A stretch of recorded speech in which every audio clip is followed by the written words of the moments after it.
Hello, dear students. Today I will teach you how to learn logical decision making in MS. Excel using if part 2. So please don't skip this video and don't forget like, comments and subscribe this channel. Aditi Kashal. Thank तो you. कल हम लोग पढ़ रहे थे कि if एक logical decision making statement है, इफ को डिसीजन मेकिंग के लिए यूज किया जाता है। लॉजिकल डिसीजन मेकिंग स्टेटमेंट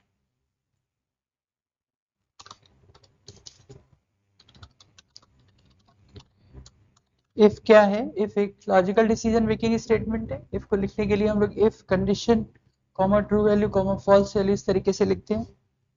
जब हम लोग कंडीशन लिखते हैं तो फिर से मुझे ध्यान रखना होता है, कंडीशन लिखने के लिए मुझे COV का रूल याद रखना चाहिए। COV का मतलब सबसे पहले हमको एक सेल एड्रेस लिखना चाहिए जिससे उसको चेक करना है, फिर ऑपरेटर लिखना चाहिए।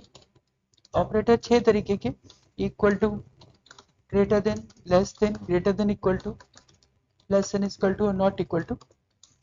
और तीसरा हमारा V फॉर वैल्यू। यहाँ पे ध्यान रखना होता है कि अगर वैल्यू टेक्स्ट में है तो उसको कोट्स के अंदर लिखा जाएगा, और अगर वो नंबर है या फॉर्मूला है, फंक्शन है, तो उसको वो विदाउट कोट्स लिखा जाएगा। इतनी बातें कल हम लोगों ने पढ़ी थी। हम लोगों ने कल ट्राई किए थे कुछ बेसिक ऑपरेशंस, हम लोगों ने ट्राई किए थे। स्टूडेंट का रिजल्ट निकाला था, पास फेल का कैलकुलेशन किया था हम लोगों ने। हमने ग्रुप में कैलकुलेट किया था, उसको ग्रुप में डिवाइड किया था। तो हम लोग यूज करे थे equal to if cell address percentage is greater than equal to 80%, तो वो स्टूडेंट पास है, अदरवाइज वो स्टूडेंट फेल है। ऐसे करने से रिजल्ट आ जा रहा था। अगर हमको कोई ग्रुपिंग करनी है तो स्टूडेंट का हम लोगों ने मेल फीमेल पे ग्रुपिंग करी थी। मेल कैंडिडेट्स को हमने ग्रुप ए में डाला था, फीमेल को ग्रुप बी में। तो if cell address is equal to male then it is group A, otherwise group B, ऐसे। फिर हम लोगों ने एक डिस्काउंट का क्वेश्चन किया था कि अगर सेल वैल्यू 1000 से ज़्यादा है तो हम उसको डिस्काउंट देंगे, अदरवाइज डिस्काउंट नहीं देंगे। तो हम लोगों ने लिखा था equal to if cell value is greater than equal to 1000, comma, उसको 100 डिस्काउंट यस करना है या नो करना है। तो हम लोग देख रहे हैं कि जो हमारे टैक्स वैल्यूज हैं उसको टैक्स में लिखा जा रहा है, जो नंबर्स हैं उसको टेक्स्ट में लिखने की जरूरत नहीं है। कोई फॉर्मूला भी जनरेट किया जा सकता है, equal to if the sale value is greater than equal to 1000 then it should be G16 into 1%, G16 into 1%, otherwise it will be 0। तो जो 1000 से ज्यादा होगा उसको 1% मिलेगा, जो 1000 से कम है उसको नहीं मिलेगा। उन्होंने एक वोटिंग का क्वेश्चन बनाया था कि कौन वोट दे सकता है, जिसकी एज 18 से ज्यादा है वो वोट दे सकता है, जिसकी 18 से कम है वो वोट नहीं दे सकता।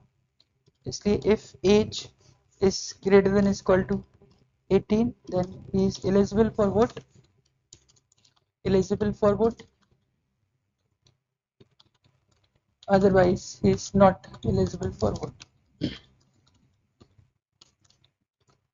ऐसे करके हम लोगों ने कल सिंपल इफ के बारे में बात किया था, जब हमारे पास दो ही ऑप्शन है, यस और नो के। आज हम लोग नेस्टेड इफ के बारे में बात करेंगे, कंपाउंड इफ के बारे में बात करेंगे, जब ऑप्शन आंसर्स एक से ज्यादा है। It is called nested if या if within if, if within if के अंदर फिर से इफ लेना चाहते हैं। ये उस केस में जब ऑप्शन आपके एक से दो से ज्यादा है। जब आप ऑप्शन आपके दो थे, केवल यस और नो, तो हम लोग ने उसको यूज किया। अब सपोज कर रहे हैं कि दो ऑप्शन से ज्यादा है, तो जैसे लाइक ग्रेड, तो ग्रेड में 4 ऑप्शंस होंगे, स्टूडेंट फर्स्ट, सेकंड, थर्ड या फेल हो सकता है। स्टूडेंट की ग्रेड फर्स्ट आ सकती है, सेकंड आ सकती है, थर्ड आ सकती है, या स्टूडेंट फेल हो सकता है। रिजल्ट हमारा ऐसे हो सकता है। तो यहाँ पे 4 ऑप्शंस है, यहाँ पे 4 ऑप्शंस। तो इन 4 ऑप्शंस की कैटेगरी क्या है, आपको हमेशा बड़े वैल्यू से स्टार्ट करना होगा। इसमें आपको रूल याद रखना है कि आप हमेशा बड़े वैल्यू से स्टार्ट करेंगे। बड़े वैल्यू से स्टार्ट करने का मतलब आपको जो क्वेश्चंस मिलेगा कुछ इस तरीके से कि 0 to 40 पर वो थर्ड डिवीजन होगा, 40 से 60 पर वो सेकंड डिवीजन होगा, 60 से 80 पर या अबव 80 या अबव 60, हम जो भी मान लें।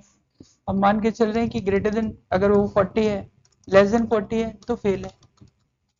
अगर वो 40 से 60 के बीच में है, हम लोग मान के चल रहे हैं 80% के ऊपर फर्स्ट है, तो अगर स्टूडेंट के 40% से नंबर कम है तो वो फेल है। 40 से 60 के बीच में है तो वो थर्ड है, 60 से 80 के बीच में है तो सेकंड है, और 80 के ऊपर है तो वो फर्स्ट है। हम लोग कोई भी कैटेगरी मान सकते हैं, हम 33 पे पास मान सकते हैं, 45 पे सेकंड मान सकते हैं, 60 पे थर्ड मान सकते हैं, 60 के ऊपर फर्स्ट मान सकते हैं, आपको जैसा डिसाइड करना आप मान सकते हैं। तो यहाँ पर अगर हम लोग 40 पास मान रहे हैं, 80 के ऊपर फर्स्ट मान रहे हैं, तो हम बोल रहे हैं कि जिसके 80% से ज्यादा होंगे वो फर्स्ट है, जिसके 60 से 80 के बीच में होंगे वो सेकंड होगा, जिसके 40 से 60 के बीच में होंगे वो थर्ड होगा, और अगर 40 से कम होंगे तो वो फेल होगा। तो आपको हमेशा बड़ी वैल्यू से स्टार्ट करना है, आपको हमेशा बड़ी वैल्यू से स्टार्ट करना है। तो सबसे पहले हम लोग बड़ी वैल्यू लिखेंगे, इक्वल टू इफ एवरेज, जो भी हमारा वहाँ पे एवरेज या परसेंटेज वाला सेल एड्रेस है उसको हम मान के चलें, हम लोग वो लिखेंगे। जब आप अपना आंसर देंगे तो आप फील्ड का नाम लिख सकते हैं कि वो एवरेज है कि सेल्स है कि वो एज है, आप लिख सकते हैं। जब आप उसको एक्सेल पे लिखेंगे तो वहाँ पे सेल एड्रेस लिखेंगे, लेकिन जब आप इसको एज अ फॉर्मूला के तरीके से शो करेंगे तो आप यहाँ पर एवरेज लिख सकते हैं। तो आपने कहा if average is greater than equal to 80, पढ़ के देखिए हम क्या बोल रहे हैं, हमारा फॉर्मूला, हमारा मेथड क्या है। इफ को हम लोग क्या बोलते हैं, एक इंट्रोगेटिव वे में हमको बोलना चाहिए कि क्या एवरेज 80 से ज्यादा है, राइट, यही लिखा हुआ है। अगर आप ऐसे पढ़ेंगे तो आपको इफ आसान लगेगा। आप उसको पूरे सेंटेंस को, अभी जो मैं लिखूंगा आप उसको समझ के करिएगा। ऐसा नहीं कि जैसे मैंने यहाँ पे उतार दिया आपने उसको वहीं पे उतार दिया, ऐसा काम मत करिएगा। आप संभल करके क्वेश्चंस वे में बात करिए। इफ क्या है, if condition comma yes value comma no value रहता है आपका, तो सबसे पहले आप क्वेश्चन बोलिए। तो इफ को आप क्या करके बोलिए, इज करके बोलिए, is average is greater then 80, क्या आपका एवरेज 80 से ज्यादा है, तो यस मतलब है, पहला कॉमा क्या होता है, हाँ है। अगर 80 से ज्यादा है तो आप उसको क्या बोलेंगे, किसी स्टूडेंट के अगर 80% से ज्यादा नंबर आए तो वो क्या है, वो फर्स्ट डिवीजन है। तो उसका पहला आंसर क्या हुआ, फर्स्ट। ये हो गया हमारा पहला आंसर। तो हमारा पहला क्वेश्चन हुआ कि क्या एवरेज 80 से ज्यादा है, हाँ। यस मतलब ट्रू वैल्यू मतलब हाँ है, तो वो फर्स्ट है। नो, दूसरा कॉमा आते ही नो आ जाता है, दूसरा कॉमा आते ही नो आ जाता है। तो क्वेश्चन है कि क्या एवरेज 80 से ज्यादा है, नहीं, तो इसका मतलब क्या हुआ, वो 80 से कम, इसका मतलब है वो 80 से कम है। तो आप दूसरा इफ स्टार्ट कर दीजिए। अगर 80 से कम है तो क्या वो 60 से ज्यादा है, 80 से तो कम है, तो क्या वो 60 से ज्यादा है, तो हमने उसी के अंदर एक दूसरा इफ स्टार्ट कर दिया, उसी के अंदर एक हमने दूसरा इफ स्टार्ट कर दिया। तो नो पर हमने एक और इफ को स्टार्ट कर दिया कि क्या एवरेज 60 से ज्यादा है। यहाँ पर आने का मतलब क्या हुआ, यहाँ पर आने का मतलब क्या हुआ, यहाँ पर आने का मतलब है कि वो 80 से कम है। अब अगर 80 से कम है और 60 से ज्यादा है तो क्या होगा, वो सेकंड हो जाएगा, तो वो सेकंड डिवीजन हो गया। तो ये इस इफ पर देखते हैं, ये हर इफ का वही मतलब है कि हर इफ जो होगा वो तीन चीजों को लिखेगा, condition comma yes value comma true value. तो हमने पहले उसको देखा, हमने पूछा कि क्या एवरेज 80 से ज्यादा है, हाँ है, तो वो फर्स्ट हो गया। अगर ऐसा नहीं है तो इसका मतलब है अंडरस्टूड है कि वो 80 से कम हो गया। तो क्या एवरेज 60 से ज्यादा है, क्या एवरेज 60 से ज्यादा है, हाँ, तो इसका मतलब हुआ वो 60 से 80 के बीच में आ गया, क्योंकि वो 80 से कम था और 60 से ज्यादा था, तो वो क्या हो गया, सेकंड। फिर नो, अगर आप कहते हैं नहीं वो 60 से भी ज्यादा नहीं है, वो तो 55 है, राइट। तो इसका मतलब है वो 60 से कम है। तो फिर 60 से कम है तो आपको तीसरा वैल्यू उसको चेक करना है कि क्या भाई वो क्या वो 40 से ज्यादा है, 40 से ज्यादा है।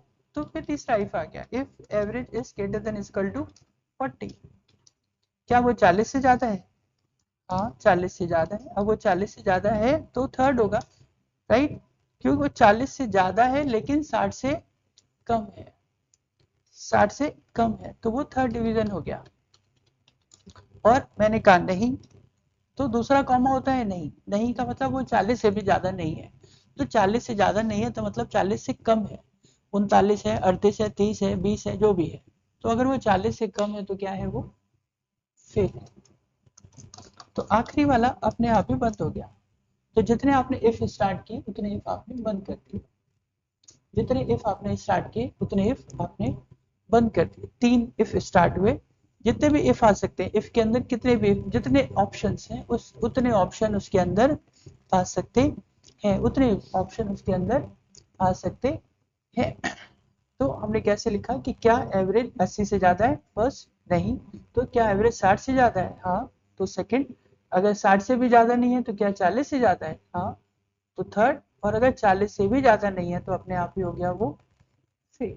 तो तीनों को बंद कर दिया। एग्जाम्पल में हम लोग सपोज कर रहे हैं कि क्लास में ग्रुप्स बनाने हैं, तो हम लोग बना के लेके चल रहे हैं कि अगर एज एज उसकी 16 ईयर्स है, अगर उसकी एज 16 ईयर्स है तो वो रेड ग्रुप में जाएगा। अगर उसकी एज 16 से अबव है, अगर उसकी एज 16 से अबव है, अगर उसकी एज 16 से अबव है तो वो ग्रीन में जाएगा। अगर उसकी एज 16 से कम है तो वो ब्लू में जाएगा। इस तरीके का कोई हम इफ बनाना चाहते हैं स्कूल के लिए, ग्रुप ग्रुप हाउस में डिवाइड करना चाहते हैं, तो आप क्या लिखोगे, if age is equal to, if age is equal to 16, पहला ऑप्शन, क्या वो 16 है, क्या वो 16 है, हाँ है, यस का मतलब हाँ है तो किस में जाना चाहिए उसको, रेड में जाना चाहिए। तो अगर वो 16 है तो रेड में गया। अगर ऐसा नहीं है, अब वो 16 के बराबर तो है नहीं, तो इसका मतलब है या तो 16 से बड़ा है या तो 16 से छोटा है। तो आप कोई भी चेक कर लीजिए, तो हमने हमेशा बड़े से चेक करिए, बेटर है। तो आपने लिखा if age is greater than equal to 16, equal to नहीं सॉरी, इक्वल वाला तो रेड में जाएगा। तो क्या वो 16 से बड़ा है, क्या वो 16 से बड़ा है, हाँ, अगर वो 16 से बड़ा है तो वो ग्रीन में जाना चाहिए, ग्रीन में जाना चाहिए। अदरवाइज अपने आप ही वो 16 से छोटा होगा। अब वो 16 के बराबर भी नहीं है, 16 से बड़ा भी नहीं है, तो इसका मतलब वो 16 से छोटा है। तो तीसरा ऑप्शन डायरेक्ट आपने इम्प्लीमेंट कर दिया, ब्लू। 2 बार इफ लगाया तो आपने 2 बार इसको बंद कर दिया, 2 बार इफ लगाया तो आपने इसको 2 बार बंद कर दिया। तो हमारा इफ बना, इफ एज इक्वल टू 16 तो red house, if age greater than 16 then greenhouse, otherwise blue। तो first part is yes part, second part is no part. तो नो नो नो करते हुए आप कितने भी ऑप्शंस ड्रॉ कर सकते हैं, कितने भी ऑप्शन ड्रॉ कर सकते हैं। अब क्वेश्चन आता है कि क्या सर हमेशा नो पर ही होता है, क्या हमेशा नो पर ही होता है? नहीं, ऐसा भी नहीं है, कई बार यस पर भी होगा और कई बार नो पर भी होगा। अभी और आगे इफ के क्वेश्चंस बनेंगे, इसीलिए आपको रटना नहीं है कि हमेशा क्या इफ हमेशा ऐसे ही सीधा लिखा जाएगा, पहले यस फिर नो फिर नो फिर नो फिर नो, ऐसा नहीं। हो सकता है यस पर भी आपके पास बहुत सारे ऑप्शन हो और हो सकता है आपके पास नो पर भी आपके पास बहुत सारे ऑप्शंस हो। तो वो और आगे हम लोग पढ़ेंगे, जाकर के आगे और प्रोग्रामिंग चलेगी तो और पढ़ेंगे। पहले एक एक लेवल पे क्रॉस करते हैं क्योंकि इफ बहुत बड़ा है, इफ बहुत बड़ा है तो हम लोग एक एक लेवल से करते हैं। पहले हम लोग ने कल दो दो एग्जाम्पल्स के बारे में बात करें, आज हम लोग एक एग्जाम्पल्स के बारे में बात करें जिसमें नो पार्ट हमारा हमेशा यस के बाद एक नो पार्ट हमारे पास आ रहा है, यस के बाद हमेशा एक नो पार्ट हमारे पास आ रहा है। इसीलिए बोल बोल करके समझ समझ के करिएगा। अगर आपके पास यस पार्ट पर आ गया तो इसका मतलब यहाँ पर इफ आ जाएगा। हमारा हमेशा यस पार्ट ये वाला है और नो पार्ट ये वाला है। This is the yes part, this is the no part. तो अभी तक हम लोग क्या कर रहे हैं कि हम लोग नो पार्ट पे दूसरा इफ लगा रहे हैं, लेकिन हो सकता है कि यस पार्ट पे भी पहला इफ हो और नो पार्ट पे भी दूसरा इफ हो, है ना, पहला इफ हो या दूसरा इफ हो। ये हो सकता है कि यस पार्ट पे इफ हो और नो पार्ट पे इफ नो हो, ना हो, ये भी हो सकता है। तो आपको समझना, यही बोल बोल करके आप समझेंगे तो धीरे धीरे एग्जाम्पल्स हमारे सामने आएंगे, हम कैसे उसको लेना चाहते। तो जैसे जैसे वो आपको देखना होगा। यहाँ पर था क्वेश्चन कि क्या वो 16 है, जितने भी एज ग्रुप 16 है तो रेड में चले जाएं, 16 से अबव ग्रीन में चले जाएं और 16 से बिलो ब्लू में चले जाएं। तो आप यहाँ पर जैसे ये इफ एप्लीकेबल करेंगे कि इक्वल टू इफ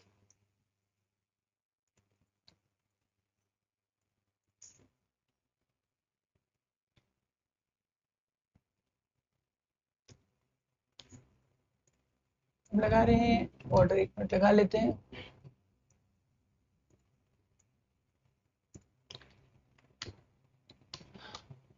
कुछ स्टूडेंट की एज अलग अलग है, 15, 15, 16, 17, कोई 18 का है, कोई 14 का भी है, 15, 15, 16, 16, 16, 17 ऐसे। तो हम क्या कंडीशन लगा रहे हैं, आप उस फर्स्ट को देखिए मत, आप वैल्यू को मत देखिए सर ये तो 16 नहीं है, आप अपना वैल्यू लगाइए कि if C20 is equal to 16, आप देख रहे हो तो 15 है, फिर भी आप अपना इफ इम्प्लीमेंट करिए कि अगर वो 16 है तो रेड में जाएगा, अगर ऐसा नहीं है तो 16 नहीं है तो वो 16 क्या वो 16 से बड़ा है, तो आपने कहा क्या वो 16 से बड़ा है, अगर वो 16 से बड़ा है तो ग्रीन में जाएगा, ग्रीन में जाएगा, और अगर नहीं है तो अंडरस्टूड है कि वो ब्लू में है। तो यहाँ पे 3 ही ऑप्शन है, ऑप्शन देखिए कि आपके पास कितने ऑप्शन, 3 ऑप्शन, तो यहाँ पर आपने लगा दिया यहाँ पे। तो देखिए 16 वाले रेड ग्रुप में चले गए, 16 से बड़े ग्रीन में चले गए, 16 से छोटे ब्लू में आ गए। तो अब जैसे हमें बनाना है, पूरे रेस्टोरेंट का बनाना है, संडे को क्या बनेगा, मंडे को क्या बनेगा, वेडनेसडे को क्या बनेगा, थर्सडे को क्या बनेगा। तो इसका मतलब 7 ऑप्शन है आपके पास, आपके पास 7 ऑप्शन है, आपको 6 इफ लगाने पड़ेंगे, है ना। किसी हॉस्टल में रहते हैं तो वहाँ पे दिन पहले से ही बना होता है, हॉस्टल में रहने पर बता दिया जाता है कि मंडे को राजमा मिलेगा, ट्यूसडे को ये मिलेगा, वेडनेसडे को ये मिलेगा, थर्सडे को ये मिलेगा, संडे को ये मिलेगा, उनका शेड्यूल पहले से ही फिक्स होता है। तो उस तरीके से, या सुबह ब्रेकफास्ट में क्या मिलेगा, यहाँ पे क्या मिलेगा, तो इसका मतलब हमारे पास 7 ऑप्शन हो गए, इसका मतलब है हमारे पास 7 ऑप्शन हो गए। तो इसका मतलब आपको 6 बार इफ लगाना पड़ेगा, आपको 6 बार इफ लगाना पड़ सकता है। हालांकि आगे जाकर के प्रोग्रामिंग में हमारे पास दूसरे स्टेटमेंट आ जाते हैं, केस स्टेटमेंट आ जाता है, एक्सेल में इफ ही रहता है, एक्सेल में इफ ही रहता है, लेकिन आंसर सारे जनरेट हो जाते हैं। संडे है, मंडे है, कौन सा दिन है ना, कौन सा दिन है। आप बोलोगे सर ऐसे लिख करके, तो हम लोग वैसे ही लिख देंगे, लेकिन क्या होगा कि जैसे हमने यहाँ पे इफ लगा दिया, हम चाहते हैं जैसे यहाँ पे, अभी मैं थोड़ा सा 2-3 का आपको बता देता हूँ, आगे आप कंटिन्यू कर लीजिएगा। मान लीजिए संडे है, हम मंडे से स्टार्ट करते हैं कि अगर दिन मंडे है हमारा, अगर दिन मंडे है तो हम लोग क्या बनाएंगे, वहां पे राजमा बनाएंगे। तो इफ डे बराबर मंडे, तो आंसर क्या होगा, राजमा आना चाहिए। फिर ट्यूसडे है तो दूसरा इफ आ गया, अगर मंडे नहीं है तो दूसरा इफ आ गया कि इफ S2 बराबर ट्यूसडे, तो ट्यूसडे को हम लोग दाल चावल खाएंगे, ट्यूसडे को हम लोग दाल चावल खाएंगे, तो ट्यूसडे को दाल चावल, तो इफ ट्यूसडे तो दाल, या दाल चावल आपने कुछ भी लिखा, दाल बनेगी। वेडनेसडे को पनीर बनेगा, इफ S2 बराबर वेडनेसडे, ऐसे करते हुए बढ़ता जाएगा, तो क्या बनेगा, पनीर बनेगा। और लास्ट में जो दिन बचेगा, है ना, उसमें जो भी हम लोग करना चाहें दे सकते हैं, उसका लास्ट ऑप्शन दे सकते हैं कि भाई मटर बनेगा या वेज दाल बनेगी, वेज वेज कोई बनेगा, सब्जी बनेगी, ऐसे। तो जितने इफ होंगे उतने कंटिन्यू हो जाएंगे। तो हमने लिखा मंडे, जैसे ही लिखा मंडे तो राजमा आ गया, जैसे मैंने लिखा ट्यूसडे तो दाल आ गई, जैसे मैंने लिखा वेडनेसडे तो पनीर आ गया। तो जैसे लिखेंगे उसका आंसर हमारे पास जनरेट हो जाएगा। क्लियर। तो ये इफ आपके, तो इफ किस लिए यूज हो रहा है, इफ कंडीशंस के लिए यूज हो रहा है, इफ ऑप्शंस के लिए यूज हो रहा है, इफ सेल्स के लिए यूज हो रहा है, इफ सेल्स के लिए यूज हो रहा है कंपनी, और बेसिकली बिजनेस में क्योंकि अभी आप ये देख रहे हो कि ये सब चीजें हैं, आप रेस्टोरेंट में गए हो, आप रेस्टोरेंट में गए हैं, उसने आपके सामने एक मेन्यू कार्ड रख दिया है, सर क्या लेंगे आप, तो वो शुरू कर रहा है ना आपसे, वो स्टार्ट कर रहा है, सर क्या लेंगे आप बताइए, स्टार्टर में क्या लेंगे, स्टार्टर में मतलब पहले आप जूस लेंगे, कोल्ड ड्रिंक लेंगे, क्या लेंगे, फिर मेन कोर्स पे आइए क्या खाएंगे, फिर स्वीट्स में आइए क्या खाएंगे, आपसे पूछता जाता है। तो अभी और ऑप्शंस बढ़ेंगे, तो इस तरीके से हमारा बढ़ता चला जाता है। और लेंगे सर, और लेंगे सर, आखिरी में क्या लेंगे सर, फिर बिल देंगे आप। इसी तरीके से जब आप शॉप पर जाते हैं, आप शॉप पे जाते हैं, वो आपसे आपको एक चीज पसंद कराता है, आप पसंद करते हैं, फिर वो और पूछता है मैम और क्या लेंगे, और कुछ देखिए, और कुछ देखिए, आपको दिखाता चला जाता है, राइट। ऐसे तो वो भी सारे इफ के एग्जाम्पल्स हैं। तो ये तो नेचुरल चीजें हैं, मगर हम लोग कंप्यूटर पे जैसे हम लोग बात करते हैं, तो कंप्यूटर पे सारी चीजें कैसे हो रही है, तो वो एक सॉफ्टवेयर के तरीके से शेप्स में हो रही है, हमारे पास ऑप्शंस आते हैं, हम चूज करते हैं, रिजेक्ट करते हैं, लास्ट में इसको ऐड टू कार्ट कर देते हैं। ऑप्शंस आते जा रहे हैं, ऐड ऐड करते जा रहे हैं, ऐड करते जा रहे हैं, add to cart, add to cart, तो फाइनल ऑप्शन आ जाता है। ये जो फाइनल ऑप्शन है, तो आप उसको क्या करें, आप उसका बिल पे करें।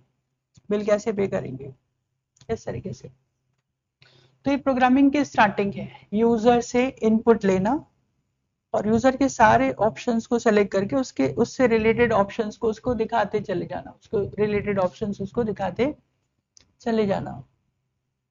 तो इसीलिए हम लोग इफ को यूज करें। अब सेल्स, सेल्स के बारे में बात करें। कंपनी जो है सेल्स में हमेशा काम करेगी। ज्यादा से ज्यादा आपको एग्जांपल्स एक्सेल में बस पैसे पैसे पैसे पैसे पैसे, सेल्स की बात होगी, बिजनेस की बात होगा। से एक्सेल और टैली, ये दो हमारे सॉफ्टवेयर ऐसे होंगे जहां पर हम लोग मनी के बारे में बात करेंगे, बिजनेस के बारे में बात करेंगे, बिजनेस के प्रॉफिट एंड लॉस के बारे में बात करते रहेंगे ऑलवेज। तो सेल्स के लिए कंपनी हमेशा प्रमोट करती है कि भाई तुम अगर 5 लाख से ज्यादा सेल ले आओगे तो हम तुम्हें फॉरेन ट्रिप पे भेज देंगे। अगर 5 लाख से ज्यादा आपने किया तो हम आपको फॉरेन ट्रिप पे भेज देंगे।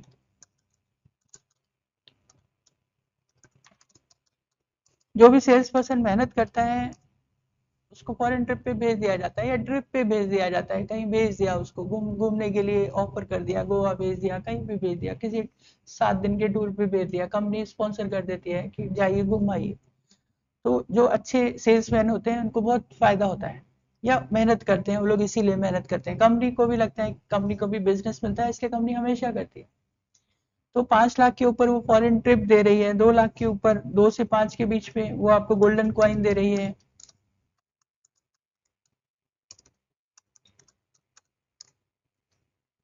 1 से 2 लाख के बीच में वो आपको सिल्वर कॉइन दे रही है। ऐसे कितने भी एग्जाम्पल बनाए जा सकते हैं। 3 से 5 लाख में गोल्डन कॉइन, 1 से 3 लाख के बीच में, 1 से 3 लाख के बीच में सिल्वर कॉइन,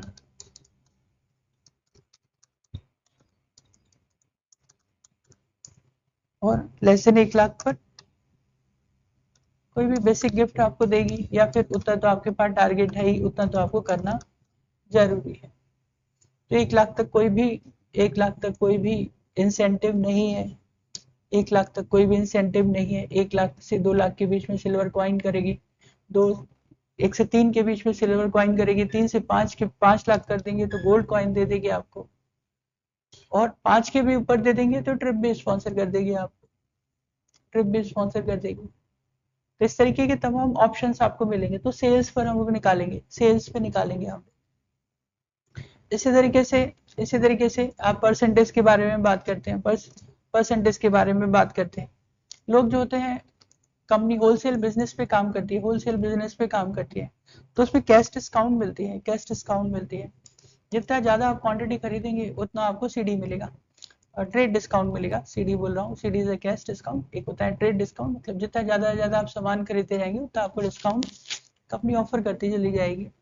तो हम लोग बोलते हैं कि अगर क्वांटिटी आपकी 100 से अबव है, 100 से अबव है, तो हम आपको 2% का दे देंगे मार्जिन। अगर वो 50 टू 100 के बीच में है, मतलब कितनी भी कैटेगरीज, कोई जरूरी नहीं कि 3 कैटेगरी हो, 4 कैटेगरी, 5 कैटेगरी, 6 कैटेगरी, हमें अपनी सेल्स बढ़ानी है, हमें अपनी सेल्स बढ़ानी। तो 100 के ऊपर 2%, 75 से 100 के बीच में 1.5%, 1.5%, 50 से 75 के बीच में 1.25%। तो आप कैसे लिखोगे, if quantity is greater than 100, if quantity is greater than 100, 25 से 50 के बीच में 1%, और लेस देन 25 कुछ नहीं, या फिर अगर सभी को दे रहे हैं तो 0.5%। कोई भी एग्जाम्पल बनाया जा सकता है, कोई भी एग्जाम्पल बनाया जा सकता है। इनकम टैक्स का रूल चल रहा है इस समय 2.5 लाख, 2.5 लाख तक कोई टैक्स नहीं, 2.5 से 5 तक अलग है, 5 से 7.5 अलग है, 7.5 से 10 अलग है, 10 से 12.5 अलग चल रहा है, 10 से 15 अलग चल रहा है, 15 के ऊपर अलग चल रहा है। तो इनकम टैक्स के रूल्स चल रहे हैं। तो जो जिस कैटेगरी में वो बंदा आएगा उस कैटेगरी में उसको इनकम टैक्स पे करना पड़ेगा। तो यहाँ पर आपको देखने हैं कितने इफ हैं, 1 2 3, 1 2 3 4 5 इफ हैं, तो आप 4 इफ लगाएंगे। सेम वही इफ चलेगा, इफ हमारा जो सेल्स है, if sales is greater than, if sales is greater than या quantity is greater than 100, quantity वाली फील्ड पर है तो आप एक क्वांटिटी वाली फील्ड बना लीजिएगा। क्वांटिटी अगर 100 से ज्यादा है तो प्राइस का, हमारे पास एक क्वांटिटी वाली होगी, एक प्राइस वाली होगी। तो है क्वांटिटी पर और अमाउंट लगाना है प्राइस पर, क्योंकि सेल प्राइस का जो भी अमाउंट होगा उसका मिलेगा। तो ऐसा भी हो सकता है कि क्वांटिटी वाली फील्ड पे कंडीशन चल रही हो और अमाउंट वाली फील्ड पर हमको मिल रहा हो, क्योंकि क्वांटिटी पे तो मिलेगा नहीं परसेंटेज। तो हम लोग लगाएंगे if quantity is greater than 100 then price into 2%, ऐसे। अदरवाइज फिर इफ आ जाएगा if quantity is greater than 75, तो हमेशा बड़े से स्टार्ट करेंगे आप हमेशा बड़े से स्टार्ट करेंगे। उसके बाद धीरे धीरे नीचे जाएंगे तो आखिरी वाली आपकी जो कैटेगरी होगी वो अपने आप ही बंद हो जाएगी, अपने आप बंद हो जाएगी। ऐसे कंटिन्यू कर जाएंगे आप।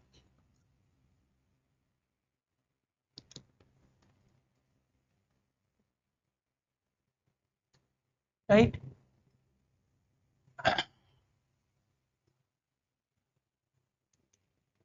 और अभी भी हमने क्या पढ़ा है, अभी भी हमने सिंगल इफ पढ़ा है, अभी भी हमने सिंगल इफ पढ़ा है, अभी भी मल्टीपल इफ नहीं पढ़ा है, मल्टीपल इफ नहीं पढ़ा है, एंड और करके नहीं पढ़ा है, एंड और करके नहीं पढ़ा है। ये वाला समझ में आ गया, ये वाला समझ में आ गया सभी को। एक छोटा सा बता देता हूँ, टाइम है अभी 10 मिनट लूंगा, ज्यादा देर नहीं लूंगा, ज्यादा देर नहीं लूंगा। जैसे हम लोग बात कर रहे थे कि मेल के लिए अलग, फीमेल के लिए अलग, मेल के लिए अलग, फीमेल के लिए अलग।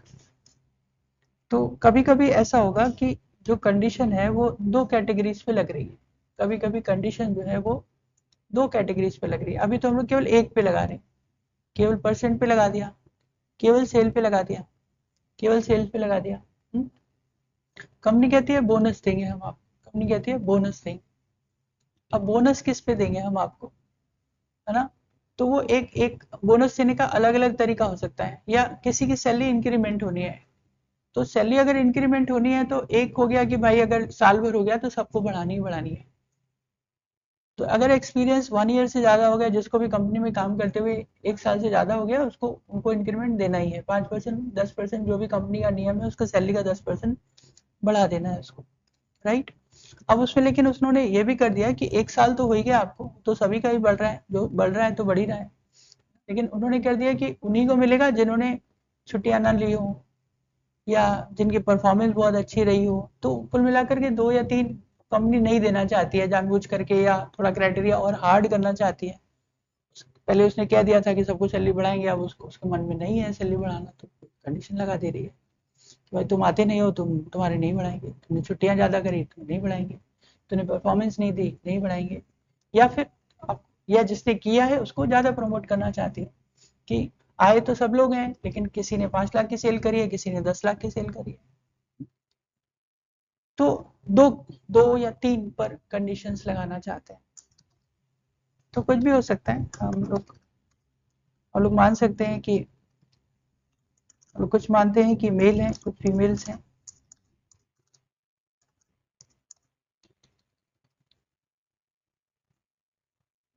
जैसे आर्मी वगैरह में आ जाइए तो बॉयज के लिए हाइट का रूल अलग होता है, गर्ल्स के लिए हाइट का रूल अलग होता है। तो जो बॉयज हैं उसकी हाइट मांगी जा रही है 180 सेंटीमीटर, गर्ल्स की मांगी जा रही है 175 सेंटीमीटर या 55 सेंटीमीटर, जो भी आपका लगता हो, आपको पता होगा। तो हम मान लेते हैं 5.5 फुट या 5 फुट 3 इंच, ऐसे मान लीजिए, तो हाइट ले लेते हैं। तो हम लोग कहते हैं कि मेल की हाइट 160 सेंटीमीटर से ज़्यादा होगी तो सेलेक्ट होगा, और अगर फीमेल है तो 155 से ज़्यादा होगी तो सिलेक्शन होगा, है ना। तो अगर मेल 158 का है तो उसको सेलेक्ट नहीं किया जाएगा, फीमेल 153 की है तो सेलेक्ट नहीं करी जाएगी, लेकिन फीमेल 157 की है तो सेलेक्ट हो जाएगी। यही तो हुआ। तो मेल के लिए कैटेगरी अलग है और फीमेल के लिए कैटेगरी अलग है हमारी। ये तो अब दो कंडीशन है, मल्टीपल कंडीशन है अब हमारे पास, अब सिंगल कंडीशन नहीं। अब मुझे दो पे चेक करना है, मुझे दो पे चेक करना है, जेंडर पे भी चेक करना है और हाइट पे भी चेक करना है।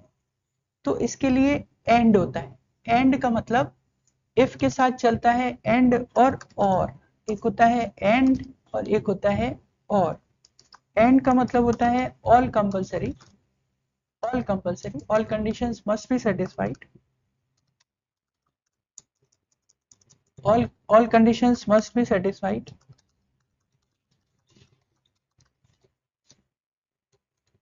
और का मतलब होता है एनी वन। पहले हम लोग ऑल के बारे में बात कर लेते हैं। जैसे अब हम लोग कह रहे हैं कि ऑल दोनों चीज होनी चाहिए, मेल है। अब इसमें से ये 158 वाला सेलेक्ट नहीं होगा, ये वाला होगा, ये वाला होगा। तो ये डबल इफ हो गया। इसको हम लोग कैसे लिखेंगे, हम लोग लिखेंगे इफ एंड लगाएंगे। अब की बार दो चीजें लगाएंगे, इफ के साथ एंड लगाएंगे कि उसका ये जो है जेंडर जो है वो मेल हो, ओके, कॉमा, और उसकी हाइट जो है, उसकी हाइट जो है ग्रेटर देन इक्वल टू 160, तो वो सेलेक्ट होगा, वरना वो सेलेक्ट नहीं होगा। तो वो सेलेक्ट होगा, नहीं तो सेलेक्ट नहीं होगा। अगर ऐसा है तो सेलेक्ट है, ऐसा है तो वो सेलेक्ट, नहीं तो नहीं है।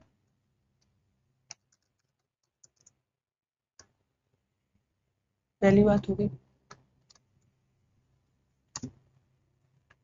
अभी आप इसको ऐसे ही करके देखिए, फिर कोशिश करिएगा इसको और नेस्टेड करने की, बड़ा हो जाएगा। अभी आप ऐसे ही करके देखिए, वो मेल जो 160 से ज्यादा होंगे वो सेलेक्ट होंगे। अभी फीमेल पर आंसर नहीं आएगा इसका, और सेलेक्ट कर लेते हैं इसको। ऐसे होगा ये,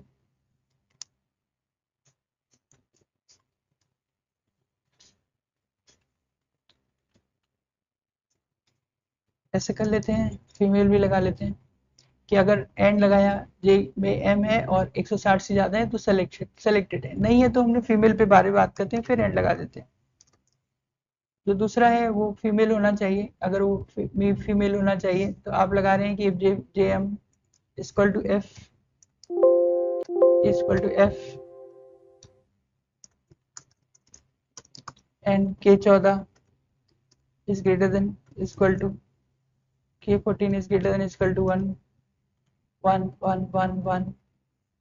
कितना था 155, ऐसे तो सेलेक्ट होगा, नहीं तो नहीं सेलेक्ट होगा। आराम से धीरे धीरे इसको करिएगा।